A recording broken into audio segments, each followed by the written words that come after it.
I'm thinking about this quote right now. It says, "Pleasure isn't happiness. Victory is." So I'm very happy, and yeah, I'm happy. I'm in a good place right now. Did you feel the heat of the crowd, of the atmosphere in there? I was very tranquil. Throughout the day, throughout the week, I've been just focused in my room, just staying focused on the task at hand. And I took a nap earlier, and as soon as I woke up, everything just felt natural. I felt like I was at the place where I needed to be. When I got here, everything felt great. Got a nice little warm up, and I was very calm, almost too calm, but it was perfect. Thank you.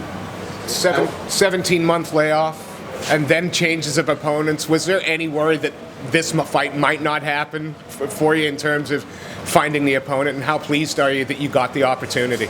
Well, it wasn't the layoff. I'm a worker. So I had no layoff. I was training 3 camps back to back.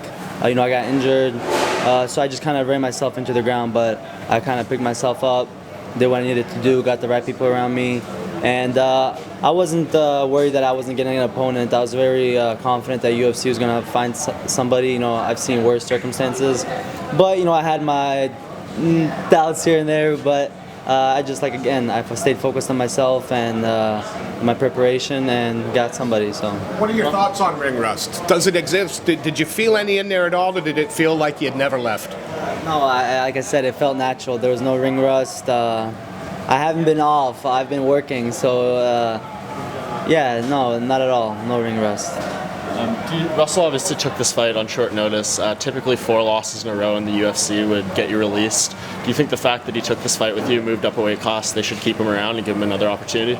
For sure. I mean, he did take this fight on short notice, but he's a professional. This is his job, and this is everybody's job, so they should take it serious. They should stay ready. Nobody should have any excuses. Once you take that fight and sign that contract and say that you're gonna, the ref asks you, are you ready, and you say you are. So after the fight, there's no excuses. But no, he stepped up. A lot of the other guys took the fight and then backed out right away. So big ups to him. He showed up and did great. What were you saying outside the cage? It was kind of hard to see from the broadcast, the television perspective. But I don't know. Like, you went over and you were clearly talking to someone outside. Just explain everything that happened post-fight. Post-fight, I went over. Post-fight, I went over to Dana. I told him, give me some chicken. It's my mom's 50th birthday, just passed. So I just told him back in July last year. When Mendes fought McGregor, before that fight, I went up to Dana and I shook his hands with him. I told him, "Hey Dana, I'm the one. I'm gonna be your champ." And he didn't remember, but I reminded him of that today. How far away are you from that belt? Doesn't matter. I'm building a big foundation. Skyscrapers take time, so I'm just going with the flow. Mirsad, you mentioned your mother there. Obviously your backstory is well documented.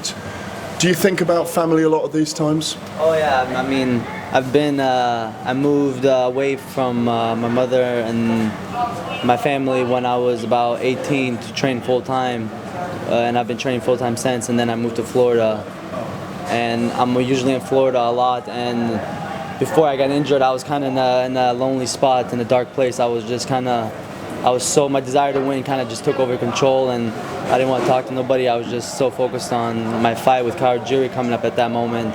And I kind of ran myself into the ground, and then once I got that injury, I had a chance to step back and really appreciate all the other things in my life and go home and just miss the part of shaving and things like that. Just kind of reminded me of when I first started, how hungry I was and why I did this. So I wasn't worried about anything. I was just I remembered why I did this, and yeah, that's that. I've been a fighter all my life, so this is it for me. What fight makes sense for you next? Do you think that Kawajiri fight, go back to that? Arnold Allen, there's you've had a few fights set up that have fallen through. Do you want to go back to any of those, or someone new?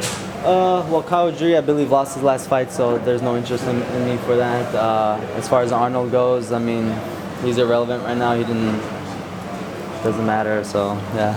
Is there some heat there? Why do you say it's irrelevant? I mean, we fought. I mean, we were supposed to fight, and he didn't fight. I mean, so doesn't matter. I mean, it doesn't matter to me. So that's that. What do you think about McGregor and Alvarez coming up at UFC 205, Mirsad? Yeah, I think it's a great fight. You know, I like McGregor. You know, he's doing his thing right now, and Alvarez is he's a gangster. You know, he's been holding it down. You know, he's a former Bellator champ. He's been around a long time, and he's a UFC champ now. He beat Dos Anjos, which is a tough guy, and I think I'm very excited to see that fight. You know, they have different styles. They both have different strengths, so I'm excited to see how it plays out. You're going to fight McGregor at some point? If he's there, I mean, I'm going to. You might be gone then by the time you get there. I'm not sure what his plans are, but I mean, he fought once for the featherweight belt, won it, and it's been a long time. He probably hasn't defended it. I mean, I don't even know how long he's fought at featherweight, so I mean, I'm not even thinking about him. If he's there, would you beat him now? Huh? I'll beat anybody right now. You beat him? I'll beat anybody. Follow on from that, you know, the word prospect has been used against your name. Are you past? Is it time to be past that? Yeah, it's definitely time to be past prospect. I mean, I've been prospect since I was like 4-0 as a pro, and when I was an amateur, 9-0 as an amateur. You know, yeah, I was 23. I was a prospect. So yeah, I mean, it speaks for itself. Is it somewhat frustrating though you haven't been able to, you know, get those ranked opponents because of the injuries? Looking back on it now, obviously during the week you weren't going to say that.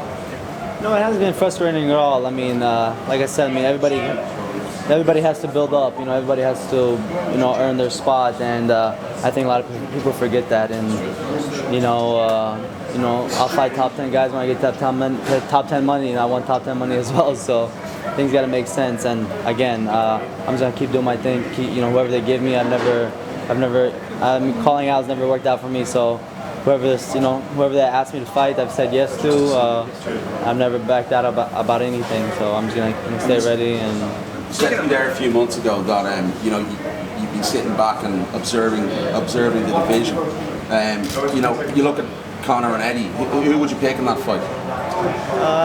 He asked me that already, but between Conor and Eddie, there's nobody that I could pick from. It's just a great fight. I look forward to seeing. They both have great strengths. You know, it seems like somebody's weakness is another one's strength. His weakness is his strength. So I'm just excited to see the fight. You mentioned you want top 10 money, but that big layoff. How does the fighter support himself? Man, through a lot good people.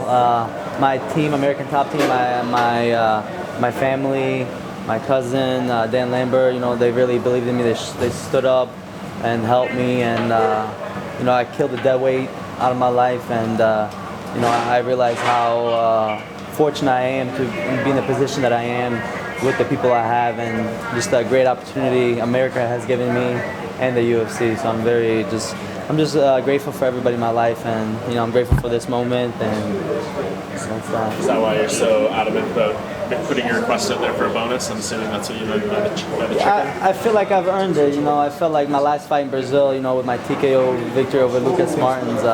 You know, the first round was complete domination. The second round was, I mean, TKO. I mean, knockout. I mean, it was dead silence in the crowd, and yeah, so I felt like I earned it there, and I felt like I earned it, you know, today. Submission, I don't know. Tough competition, 5 submissions. Yeah, I mean, yeah, I'll go back and fight somebody for it. I don't care.